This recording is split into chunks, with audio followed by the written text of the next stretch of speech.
honoree, Lupe Ledesma, would be the final award, I immediately said yes. She's been a significant influence in my life and on the way I teach. And we'd like to begin with a short video for our final honoree, Lupe Ledesma.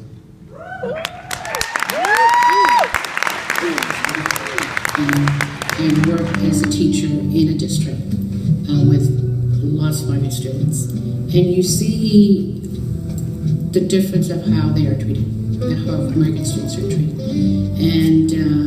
And you just, as a person, how can you not want to change that? So you become a vehicle of change. I am number 7 in a line of 14 kids. We traveled from Texas to California to Indiana, Illinois, Michigan, and then back to Texas.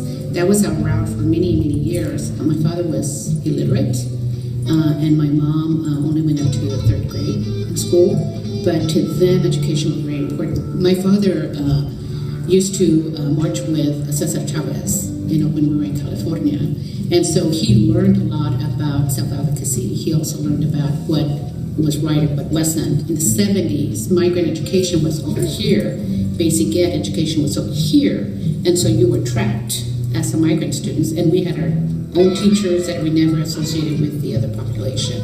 But that's how it was back then. I was there where people didn't believe in me. People even made me invisible because it was easier to deal with me if I was invisible versus my presence in the classroom. If you want to make change that truly changes the lives of people, then you do have to work with a system that may not be friendly to you, but you have to remember who it is that you're serving.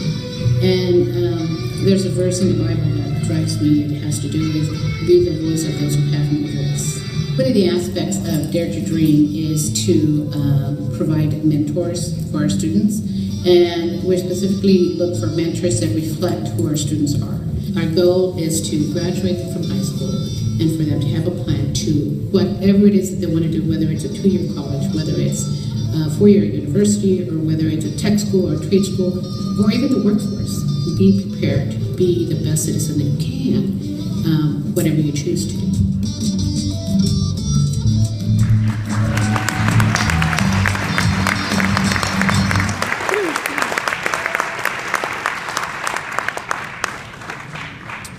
As we invite Lupe up to the podium, I'd like to note, especially, I think, something that Lupe does extremely well, and I think it's probably the most powerful part of who she is. She listens. So let's take a few moments to listen back. Thank you, Lupe.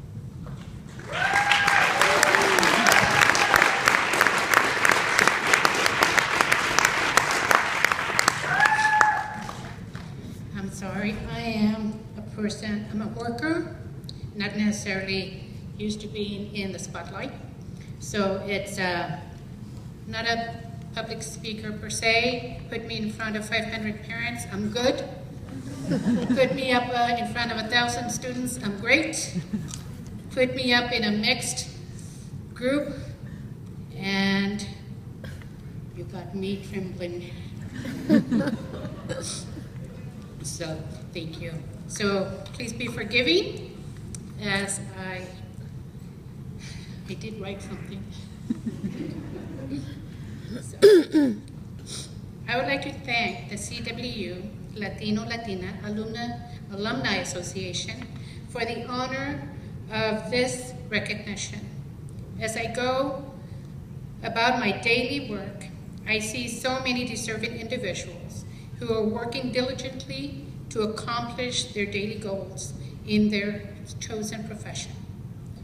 When I received the notice of the award from Miriam, I automatically sent back an email asking, do you have the right Lupe? Yeah. After getting over the initial surprise and being reassured that yes, indeed, I had been honored with the award, the next thought were, am I worthy? What has this group of individuals seen in my accomplishments that led to this decision? It was time to reflect on what has happened in my life to merit this honor. As with many of us, it took me back to my parents and their teaching, not so much by words, but by actions. A vital lesson was to work hard and to stay focused on the task at hand. Reflection on what has been accomplished in the far past is not a big part of my life, as much as what can I improve on that has happened yesterday or a year ago. There's always room for improvement. This was one of the lessons learned as we worked in the fields and orchards. What we accomplished the day before could only be improved by working harder the next day. In my different roles in the education system, there has always been the opportunity to improve services. Not one day has been the same. In my professional email signature line, I know 3 words that I try to guide my life as an educator. The words are educate, engage, empower. These are not my words, but words shared by Cristina Chavez, granddaughter of Cesar Chavez, as being words used by him as he worked diligently to improve working conditions and services of the farm worker. My move to apply for a position at the state level was difficult, knowing that I would not have the day-to-day contact with students and parents that I believe is vital to maintain the insight of what the needs are with the community I was committed to serve. What do you do when you go from directly delivering services to making decisions about how services are delivered?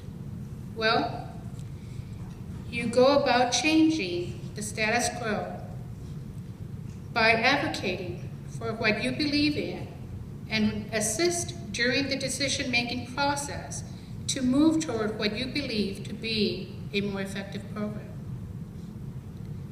Under Educate, in the area of education, it truly takes a community to work together to help students to achieve academically, socially, mentally, and emotionally. It takes the involvement of the students, parents, school staff, and the community. There are students that have all the tools necessary to succeed and do so without many obstacles.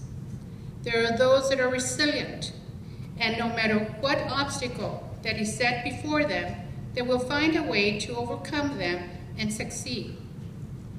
There are those that do not recognize they have the tools to succeed. Please note that I did not say they do not have the tools to succeed. I stated that they do not recognize that they have the tools to succeed. It is the students that need our help the most, by educating them to recognize their potential. The rate of mentors for these students is essential. The role of mentors. The Migrant Education Program funds positions to help meet the need of mentors we call migrant graduation specialists and migrant student advocates. Their main role is to be a mentor for these students, to help them navigate a system that may seem challenging, to help them recognize their leadership skills as they learn to identify what actions need to be taken to succeed academically. The mentors help the students build relationships, recognize their potential, realize and use their leadership skills in the classroom and in their school and community. Learn to set goals that are attainable, and to build a meaningful high school and beyond plan. Research states that if a child has at least one caring adult in their lives, it is a recipe for success. Under Engage, to help a student to become engaged in their education is to help them realize that they are not alone, that they are capable of succeeding and celebrating successes when it happens. I remember when I was a paraeducator and was teaching reading skills class. I had 10 students and they had experienced little to no academic success. One day, after having returned a graded test, one student jumped up and down yelling, "I got 100, I got 100. I need to show this to my mother." This was the first time this 18-year-old young man had experienced academic success as defined by the system. We stopped and celebrated with him. Next day, he stated that his mother had put his paper on the refrigerator door. One way we have developed to engage students in their academic success is by developing a partnership with 4 universities. Excuse me.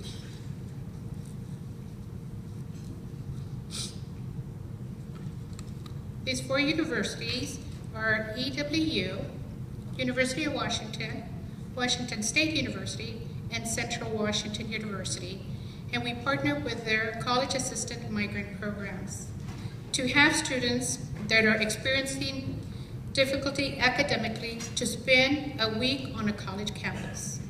We hold it in the summer because many times the students are not allowed to leave their classroom during regular school year. This program is called Dare to Dream, Planning Your Future.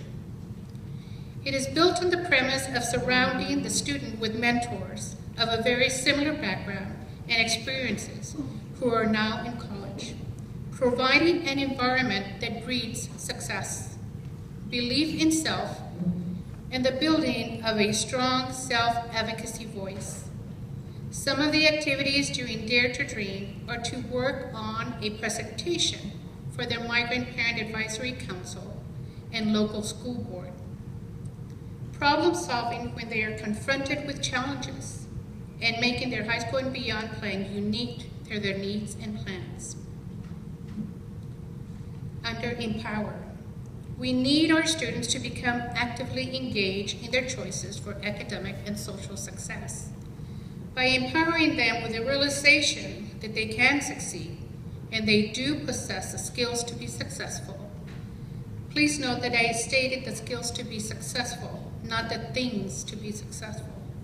It is skills that empower you to succeed, the skill to recognize who you are as an individual, what is your potential, along with your strengths and weaknesses, knowing how to access resources and identify people around you that can help you reach your goals, realizing that the power of an education is what makes your voice stronger. As I reflected on what has been accomplished, I have noticed that I have not been alone all the way through. I may have felt alone at times, but that was never the case. I have always had the strength of God to see me through the tough times and rejoice in my successes. The support of my husband Gabriel, my children Aaron, Jonathan, and Sarah Marie, as I returned to school as a wife and mother to obtain my degrees. Countless mentors such as Julie Rawson, when back in the early 90s, we were given the title Migrant and Bilingual Advocates with no job description before advocacy was even a buzzword in the education realm. Dalila Mariscal and Karen Brammer, very dear and special friends. My church family that provided babysitting support and new tires to a car that badly needed them. Susan Wick that provided a gas card for traveling to and from class every weekend for 2.5 years. My family in Texas who love me unconditionally. Countless students who have graduated from high school, many who have obtained their BAs, masters, and on the road for their doctorates. The parents who helped me to improve my Spanish, taught me to cook pozole, and taught me how to better understand the funds of knowledge that their children bring to the classroom. I would like to recognize my family and friends that are here today on table 2. I love you and thank you for being here.